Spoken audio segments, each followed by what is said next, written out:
Hi everyone.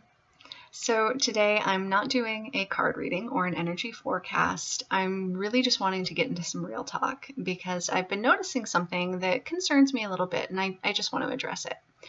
So as I've been talking to people lately who are on their spiritual awakening path, especially people who are just starting out, I'm noticing there are a lot of misconceptions about and a lot of confusion about what a spiritual guidance team is, who's on your spiritual guidance team, do you even have a spiritual guidance team, and how do you connect to them?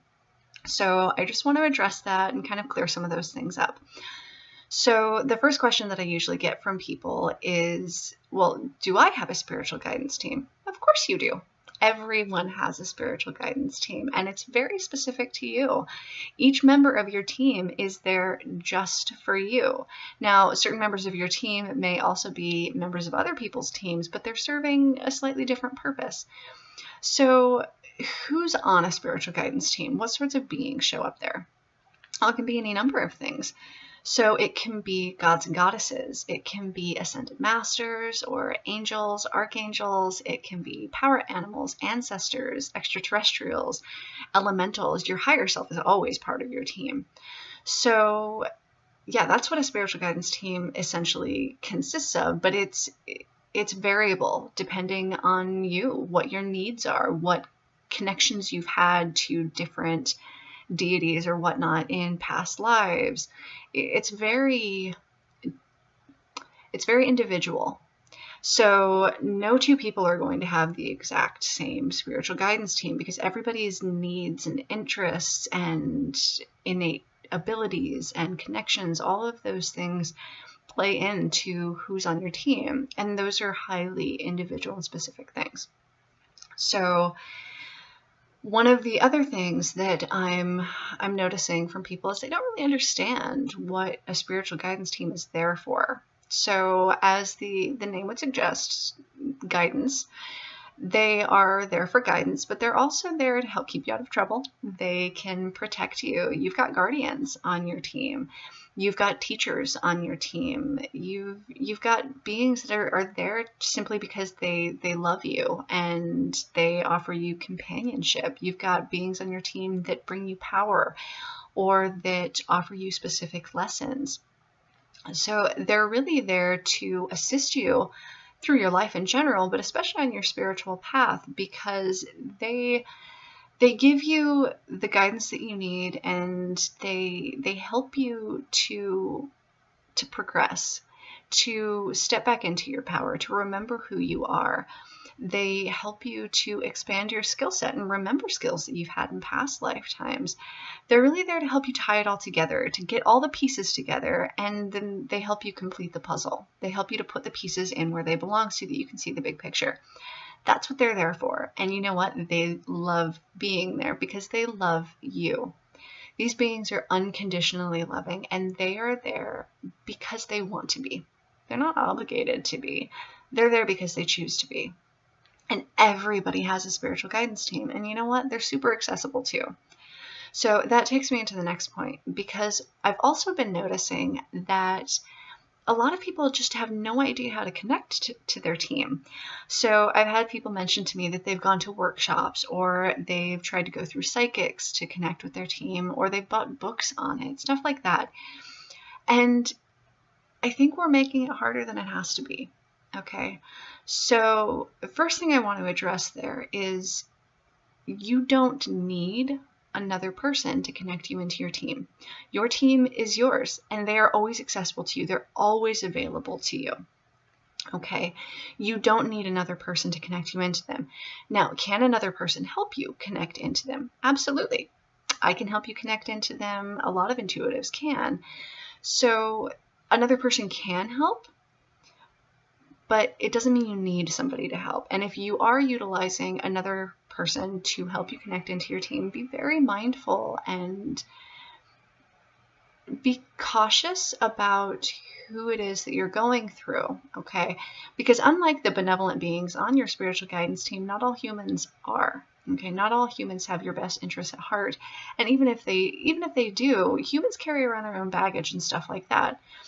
So just be kind of careful about who you choose to go through, because even if they don't mean you any ill will, even if they don't actually cause any ill will, it can muddy the waters more and make it more confusing for you. Okay. So can you use another person to connect into your team? Yes, but do you need to? Absolutely not. You don't need to. Okay. So how do you connect into your team? All right. This is one of those things where we really make things more complicated than they have to be. A lot of things in life and on the spiritual path in general are simple, but they're not easy. Okay. This is one of the few things that I've personally found on the spiritual path that is both simple and easy. All right. So the simplest answer, the easiest answer to that question is just talk to them. Yeah, it's really that easy. Just talk to them. You don't need special meditation rituals or anything along those lines. You don't need shamanic drumming. You don't need any particular thing to connect with them. So they're always ready to talk to you. They're always ready to connect to you and communicate with you. So you can use a variety of things. If doing a ritual is more natural for you, then you can do that. If shamanic drumming or meditation helps you, awesome. But you don't have to make it hard, okay? You don't have to make it complex. It's not an intricate process. You can literally just talk to them either out loud or in the form of a prayer. You can go into a meditation, even just a simple meditation where you just try to quiet your mind. It's really, really easy to connect to them, okay? So if it's so easy to connect to them, and if they want to be involved in our lives so badly, then why aren't they just involved in our lives? That's a fair question, okay? But the reason why they aren't involved in our lives, okay, is that they won't force themselves on us. And when I say they aren't involved in our lives, that's a misconception in and of itself, because they are. They're always involved in our lives. They kind of gently guide behind the scenes. You can probably look back at your life and see where, like, you made a decision on something that you kind of did on a whim, or just because you had this gut feeling that you should, and you did, and it worked out for you.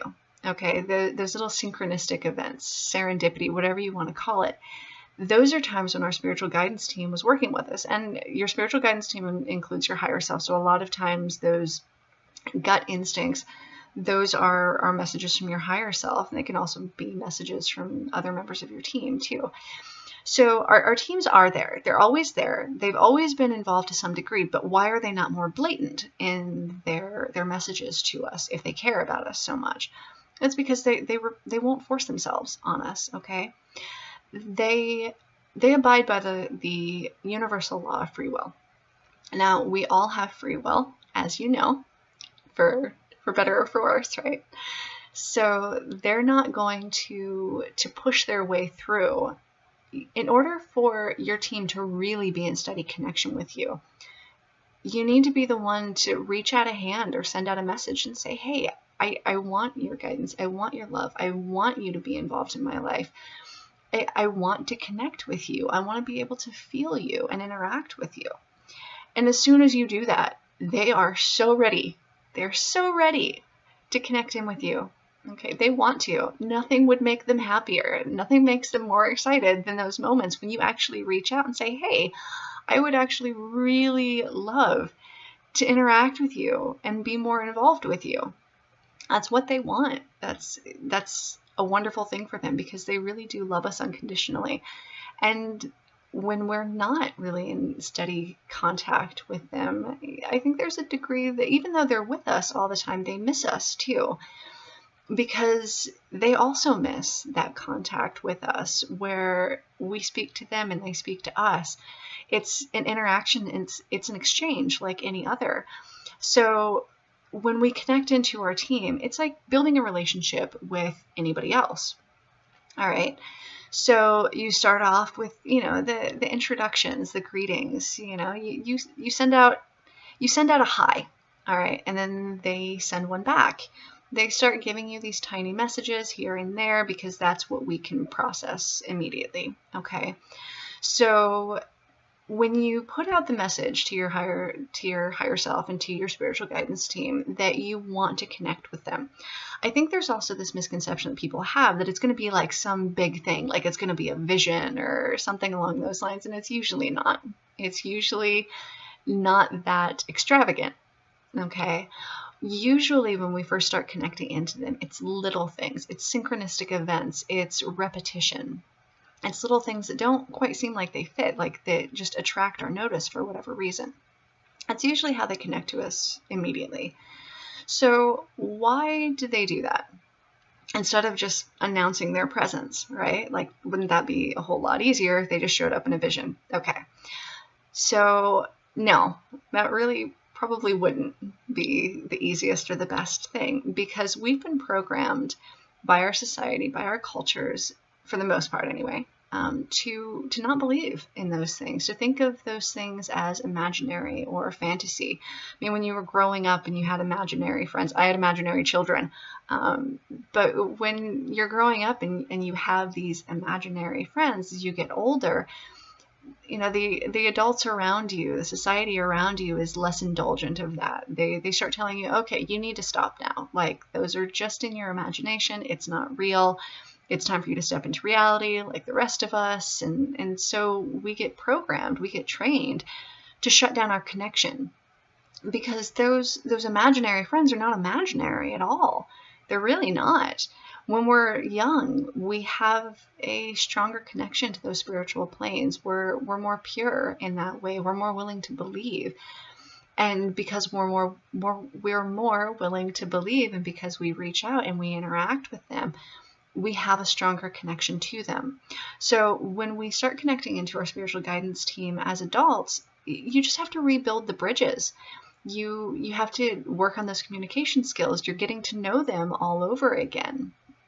So since we've been trained to not believe in those things, they start out by just giving us little signs. All right.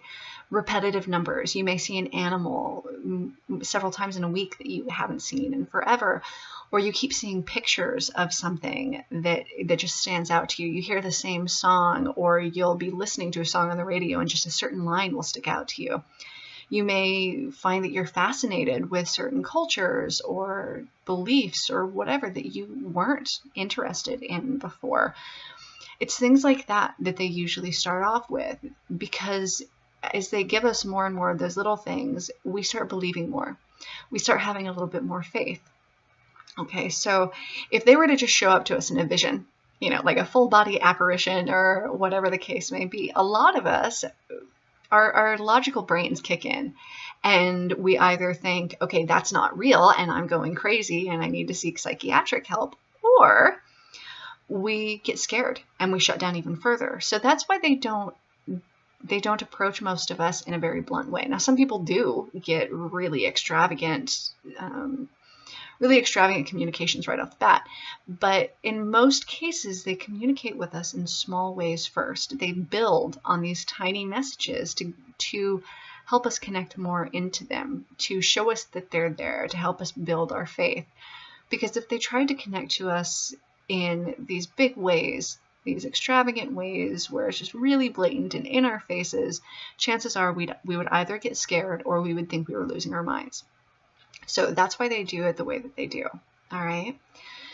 And as we build that dynamic with them over time, it gets easier to communicate with them. We become more casual in the way that we interact with them, and we can start understanding them better. We start picking up on the subtle messages. We start being able to hear their messages more clearly and to see their messages more clearly.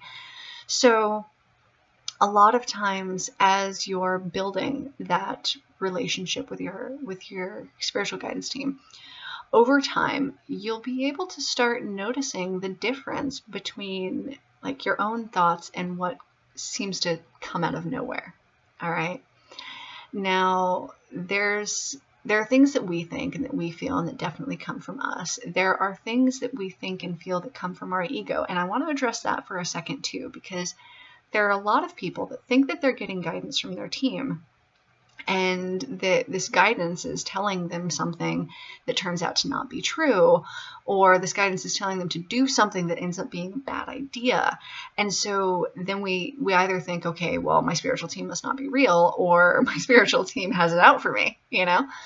But that's not the case at all. What happens sometimes is our ego kicks in, our fear, our shadow sides, our inner child, those things, our insecurities.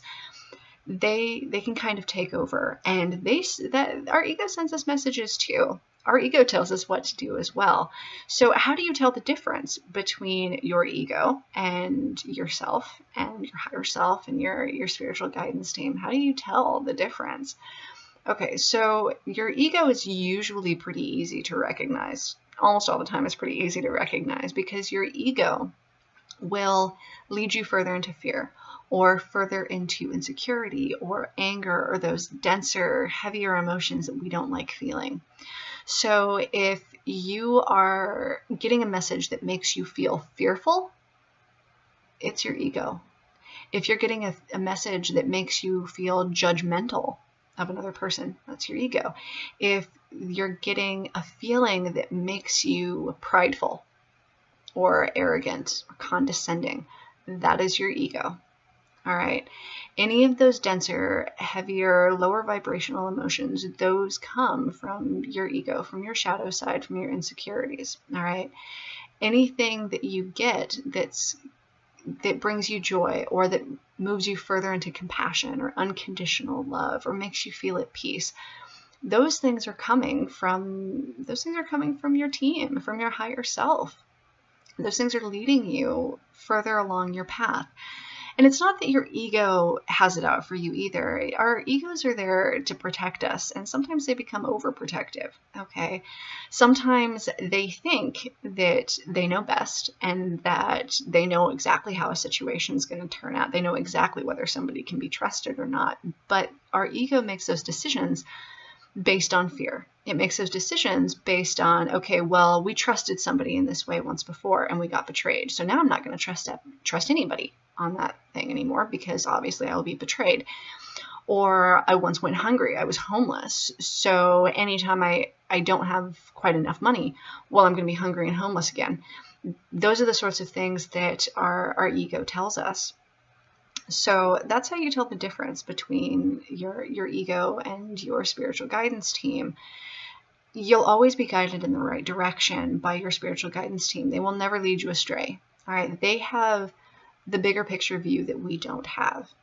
They will never lead you astray.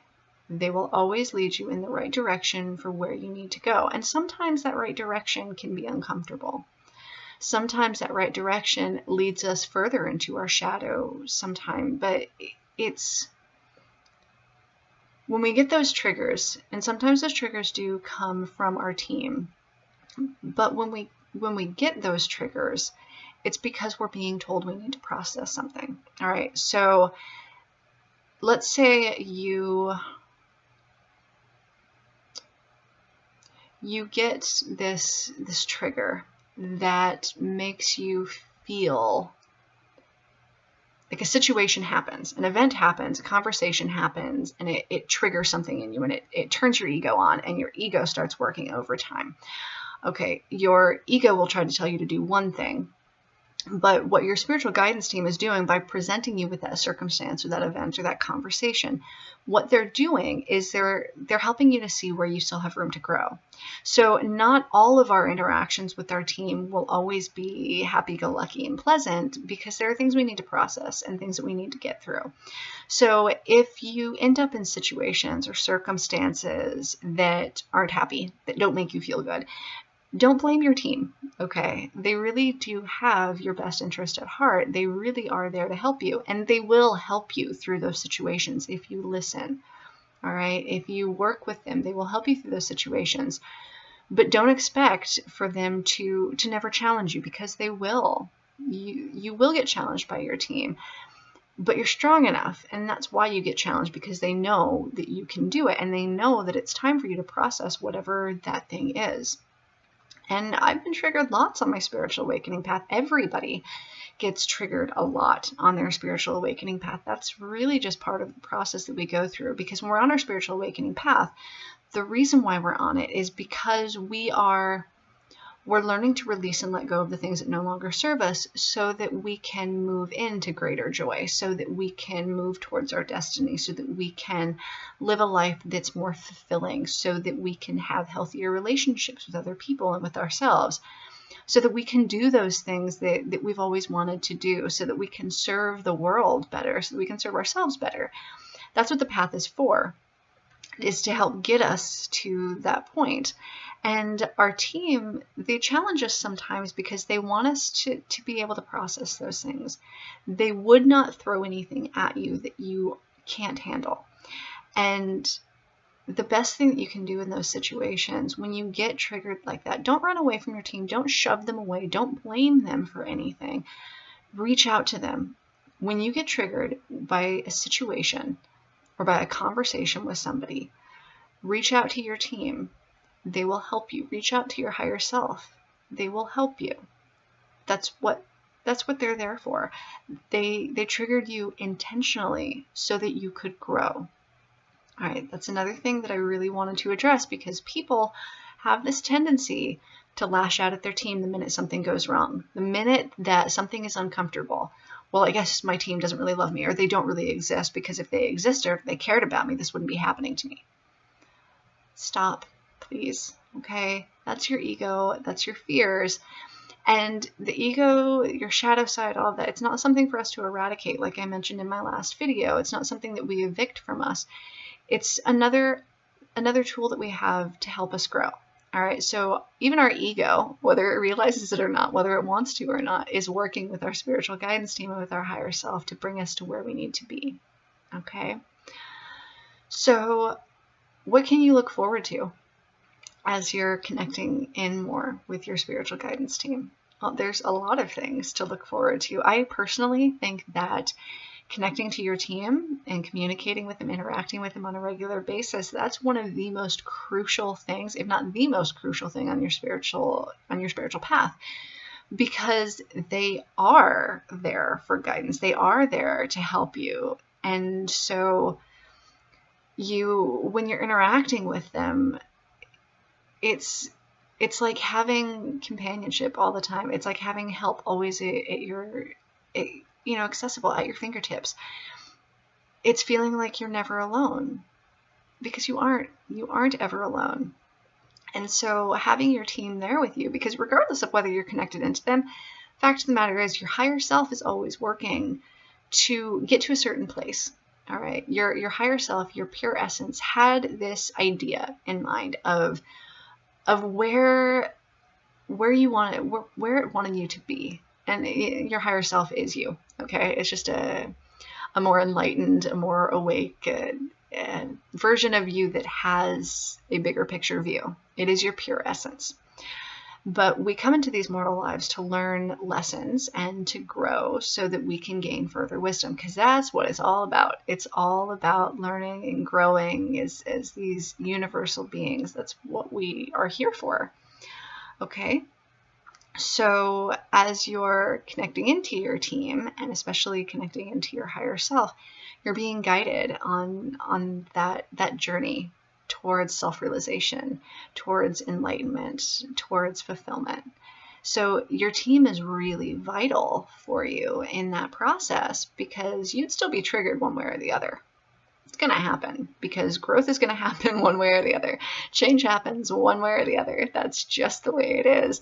And part of that, yeah, that's the orchestration from our higher self and from our team. But part of that is just the way the universe works. All right. Because even our teams are, even God or gods or whatever it is that you believe in, everything is dictated by the way the universe operates, or the multiverse, or however far you want to take that. Everything is dictated by those universal laws. Okay. And change is just a natural universal law. You can't stop it. All right. But your team, if you connect with them and you communicate with them, they help you, because your team is made up of beings that that flow better with the universal energy. You know, they're more equipped. They've been working with it for a long time. They know how to work with it better. They know what ways are most effective for you to learn those lessons and gain that wisdom and reach that place of fulfillment, enlightenment. And they know how to work with those universal energies way better than we do on our conscious human level. So that's why it's so important to be in communication with them. They are such a valuable resource. So really make that a priority, especially if you're first starting out, because, oh my God, there's really nothing like having your spiritual guidance team with you all the time and communicating with them on a regular basis, because that will help you get through all of the challenges, because this path is deeply challenging as you are moving closer and closer into your own essence and you're really growing and developing. That is a challenging process sometimes. So having your team available to you and accessible to you in tangible ways, being in communication with them is so important, because that helps you get through the challenges.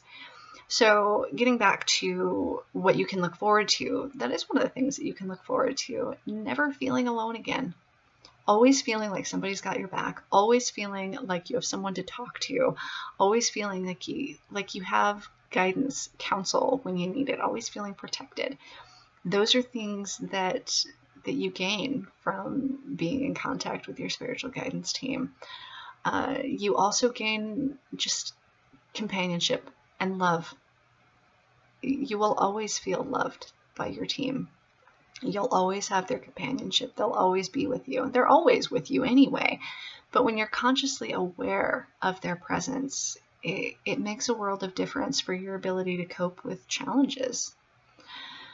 So you also get to look forward to getting to a point where you can identify individual members of your team. So when I first started out on my spiritual guidance, or on my spiritual journey, I had a vague sense of like who was on my team, a very vague sense, but I couldn't tell the difference between them at all. It was just like this general voice, or it all just seemed like it was coming from one place. And yeah, we all are one, we're all part of Source, all of that. But each member of your team has their own personality. They all are very individual. They have their own sense of humor, their own purpose in your life. They each teach us specific lessons. They're so interesting, each and every one of them. And so as you get to connect in with them more, it's really like building relationships with people. You know, everybody is so different, and you get to learn new things about them, and you get to a point where you can recognize who exactly is sending a message to you in particular. So that's another really exciting part, because you get to learn their personalities, and it's just fun to be able to do that. Another thing that you get to look forward to is that as time goes on, they don't need to interact with you as much through like repetitive numbers or stuff like that. Now, it doesn't mean that they won't, because they will, because I think for them sometimes it's almost like a game. And they enjoy doing that. And plus it really does just help like give us something tangible to boost us and keep us in a place where we can continue believing, because the programming in this society is intense when it comes to imaginary things. So they always will kind of give you those messages in more tangible ways: numbers, animals, colors, songs, phrases, words, music, whatever the case may be. Those things will always happen, but over time you won't be solely dependent on them, because over time you'll be able to interact with them like you're having conversations. And I know if you're like hardcore into the social programming, you're going to think I'm nuts by saying that. And that's okay if that's where you're at and that's what you feel. I'm not going to take it personally, because I understand, because at base I am actually quite a logical person, and it was really hard for me to accept and adapt to some of these things too.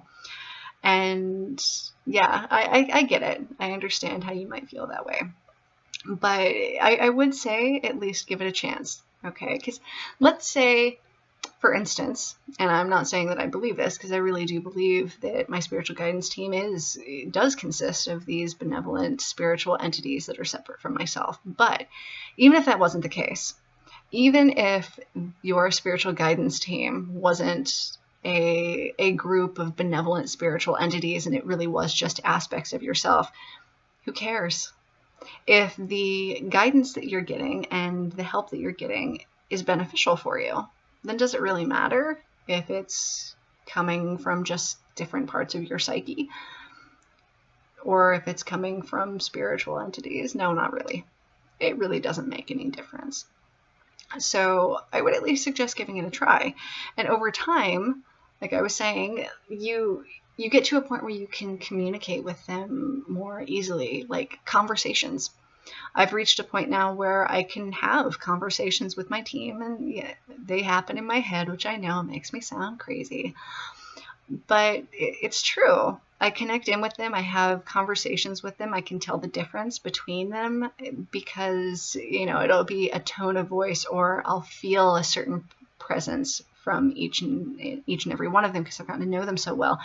Or I'll be able to tell whether it's male or female based on the voice. Now, am I actually hearing voices the way that we think of as hearing voices? No. I suppose some people do. I really don't know for sure on that one. I would imagine some people do, but I don't hear voices the way we think of as hearing voices. It is like internal ears.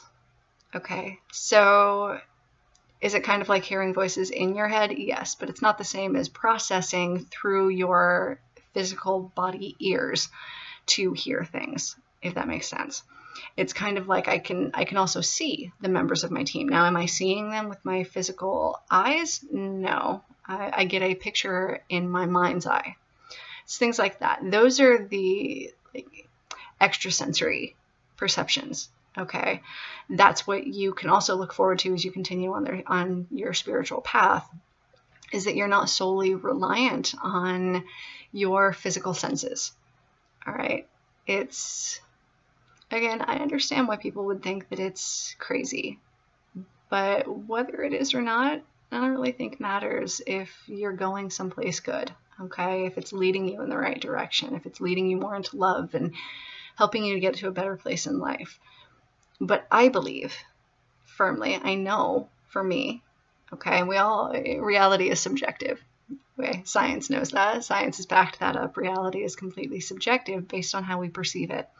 So in my reality, these spiritual beings are real. The members of my spiritual guidance team, they are their own entities with their own personalities, and they're there to support me, and I adore them as much as they adore me.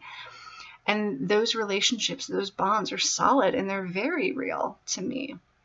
And as you continue on your spiritual awakening journey towards your destiny or towards your purpose or whatever you want to call it, that's another thing that you have to look forward to, is you have genuine relationships with these beings, and you develop more of a relationship with yourself too, because you're interacting with your higher self, which is you. And you interact with your ego. You start being able to integrate all of those parts of yourself too. So you become more fully integrated, and you develop these solid bonds with your team. You develop more compassion through their guidance or through their example, but also you develop more compassion because you are going through that process of integrating all of the different parts of you. And so you learn to be able to see yourself more clearly, and you also learn to see yourself with more love. So those are all things that we get from being in contact with our spiritual guidance team. Okay. So just a little bit of a recap. I want to say again that connecting into your team is not hard. Do not overcomplicate it. Don't make it harder than it has to be. It's really very simple. It's very easy. Just talk to them. They are ready to communicate with you. So when you put out that call, when you put out that message to the universe, whether that's by speaking to them or praying or meditation, ritual of some kind, dancing, writing, music, whatever it is, or just movement in general. It doesn't really matter how you reach out to them. The point is to set that intention in your mind and in your heart that you are ready to open your mind. You're ready to open yourself up to possibilities. You're ready to open yourself up to those messages from them and that communication with them. So once you do that, once you've set that intention and you've put that out there into the universe, then just wait. Wait and pay attention. Really listen. Be mindful. You know, take those deep breaths. Go out and walk around in the world, or you know, whatever the case may be. They will communicate with you. Absolutely, without a doubt, they will communicate with you.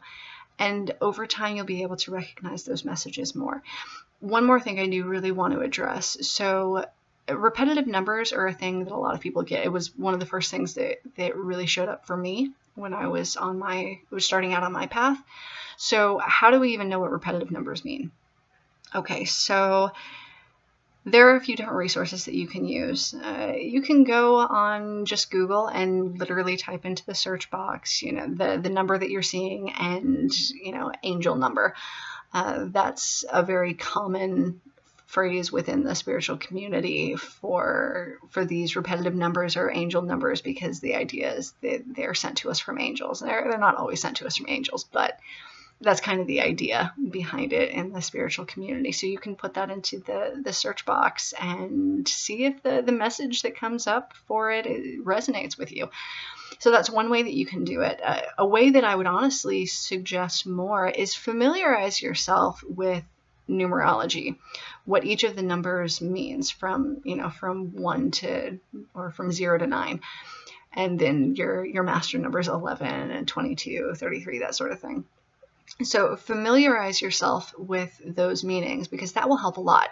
Because let's say you keep seeing 515. Okay, so that's a number that I've been seeing a lot recently. 5 in numerology is very much about change. It's about the shifts that we go through, the transitions that we go through. And 1 is very much about unity. It's about beginnings. It's about coming into union with yourself or with another person. So if I'm seeing 515, I'm going through changes to bring in that unity within myself. Since it's a mirror, a 5 on either side of the 1, I've been seeing that as a sign of coming into union with another person. So I'm going through changes and another person is going through changes. The 1 would be reuniting. So those changes that both of us are going through, bringing us closer together. All right. So familiarize yourself with numerology, the meaning of numbers, and then that way you kind of decipher on your own. You don't need to, go into Google and put in 423. You don't have to do that. If you know the basic meanings of the numbers, then you can kind of figure out the message from there. So that is one thing I really wanted to address there. Another thing that's really common that's a little bit more abstract is animals. So seeing pictures of a particular animal or seeing that animal out in the world, that's something that's fairly common, a very common way that our team interacts with us initially. And there's tons of things that you can do to figure out what that animal might mean.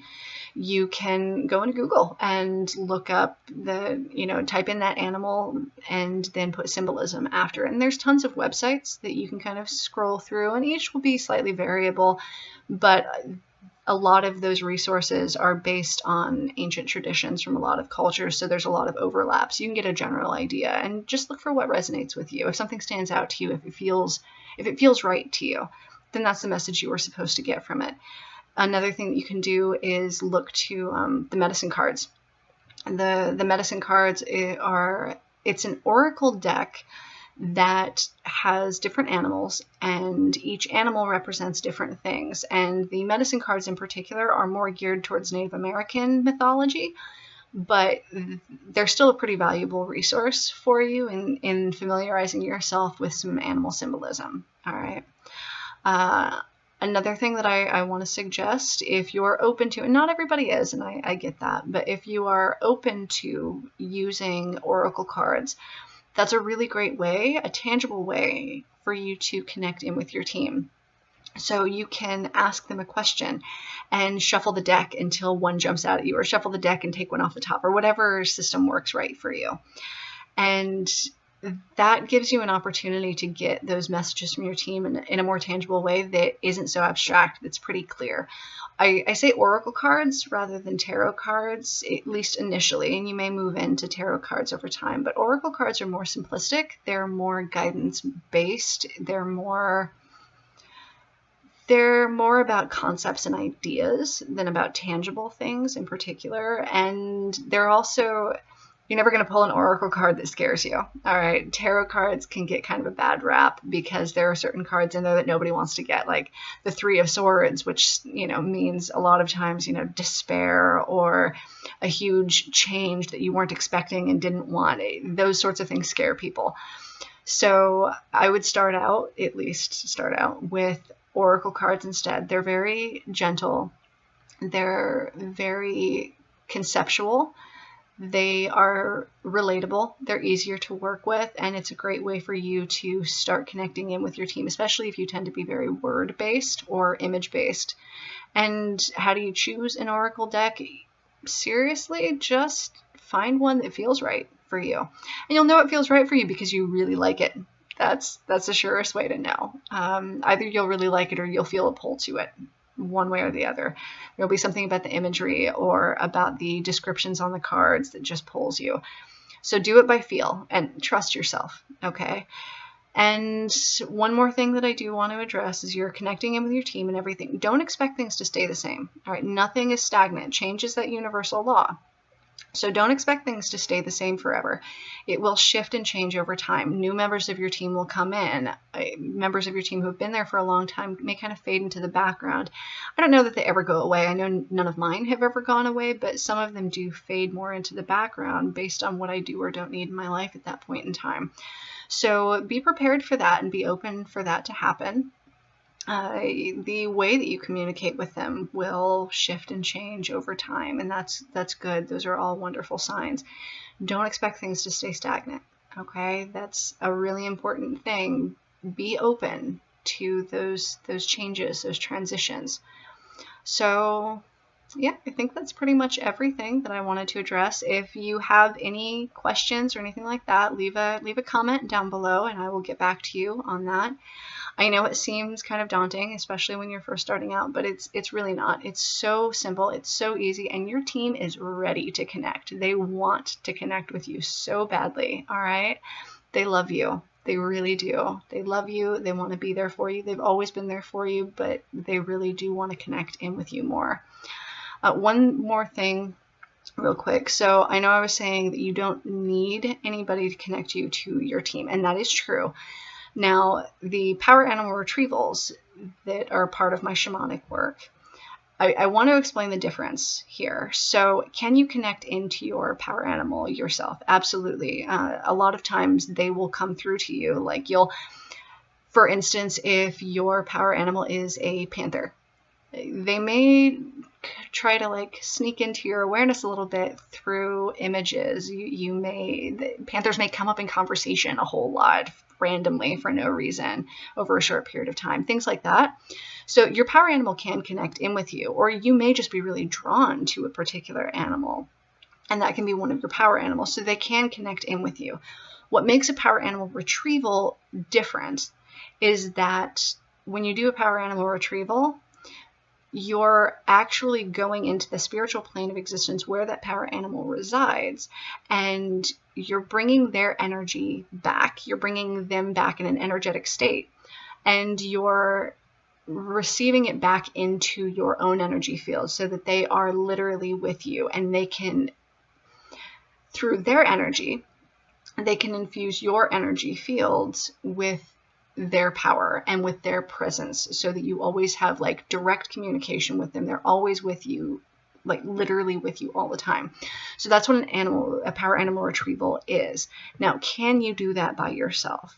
You can, but it is ill-advised. The reason why is because shamans are specifically trained to negotiate and navigate the spiritual planes safely. Because there's The upper and lower worlds. The upper world is where like divine beings and things like that exist, angels, pure energy. The lower world is where like power animals exist, and they're still spiritual beings. They're still spiritual helpers. They just tend to have a more tangible primal form that's more relatable for us. So in the upper and lower world, everything is safe. Nothing can harm you. But the middle world is that overlap between spiritual planes of existence and the physical world. So you can get nasty creatures that are stuck in there, or you can get desperate spirits of people who have passed on, who can't move on. So the middle world is not the safest place to be, and in order to get to the upper and lower world, you have to travel through the middle world, because you're in conscious reality. And when somebody goes into a shamanic journey, they first go into that overlap area. So they move from conscious reality into an altered state of consciousness through that meditative state called the shamanic journey. And they enter into the middle world where that overlap is. And from that middle world, they travel either into their upper world or they travel into their lower world. But when you're in the middle world, you have the potential of attracting the notice of beings that don't have your best interest at heart. Things that either want to feed off of your power, or they want to use you for something, or they just want to come home with you, and they really shouldn't. So that's why it's not real safe for somebody to do their own power animal retrieval if they haven't been trained. Now, that doesn't mean that you can't do it, and it also doesn't mean that you can't be trained to do it. But there is a difference there. So yes, you can connect to your power animal yourself, but a retrieval is different, because as a shaman, what I would be doing is traveling into that spiritual plane of existence, into the lower world where your power animal resides, and bringing it back in energetic form to infuse back into your energy field, to return it to you so that it's literally with you. And as far as like, well, if you're returning it to me, well, then where did it go? Why is it not with me? It's been in the lower world waiting for you, because our power animals, like our disconnect from the spiritual realms in general, we're conditioned not to believe in those things. And when we don't believe in those things, we lose our connection, and they can't stay with us, because that would be forcing themselves on us. So they return to the lower world from where they were at. So they may be animals that were with us when we were children that have returned to the lower world, because as we grew older, we forgot about them. We forced ourselves not to believe in those things. And so they won't force themselves on us, so they return to where they came from. Or they're animals that have been with us in past lifetimes who we just don't remember. We've lost our memory of them. And so that's why they're there, because we just don't remember them from that past lifetime. Some of them are power animals that we haven't ever had before. So obviously they're not returning to us. They would be coming to us for the first time. And those power animals are generally there to help us through a specific transition in our lives. So, reiterating the point, yes, you can connect to your power animal without the help of a shaman. To retrieve your power animal, yeah, you theoretically, yeah, you can do it yourself, but it is ill-advised if you haven't been trained to negotiate and navigate those spiritual realms. So in those cases, to retrieve your power animal, yes, it is best for you to seek help from a trained professional to do that. But you don't need someone in order to connect to your power animal. Okay, so I think that finally is everything that I wanted to cover. So yeah, take care. Like I said, if you have any questions at all, leave it in the comments below, or contact me via my Facebook page. And yeah, so have a good day, guys. Love you bunches. I hope you're all doing well with these crazy shifts and energies that we've been going through. Keep riding the wave. You're all doing great. And I will talk to you next time.